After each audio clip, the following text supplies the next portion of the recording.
ನಮಸ್ಕಾರ ಬಂಧುಗಳೇ. ಇಲ್ಲಿ ಒಂದು ಆಲದ ಗಿಡ ಒಣಗಿದ ಮರದ ರೆಂಬೆಗಳ ನಡುವೆ ಬೇರು ಬಿಟ್ಟು ಬೆಳೆಯುವ ಪ್ರಯತ್ನವನ್ನು ಮಾಡಿದೆ.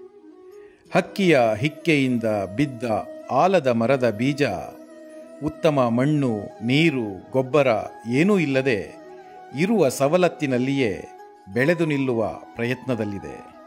ಅನೇಕರು ಏನನ್ನೂ ಸಾಧಿಸದೆ ನನಗೆ ಯಾರೂ ಸಪೋರ್ಟ್ ಮಾಡಲಿಲ್ಲ, ಮನೆಯಲ್ಲಿ ಪರಿಸ್ಥಿತಿ ಸರಿಯಿಲ್ಲ, ಹೀಗೆ ಅನೇಕ ಕಾರಣಗಳನ್ನು ನೀಡುತ್ತಾರೆ.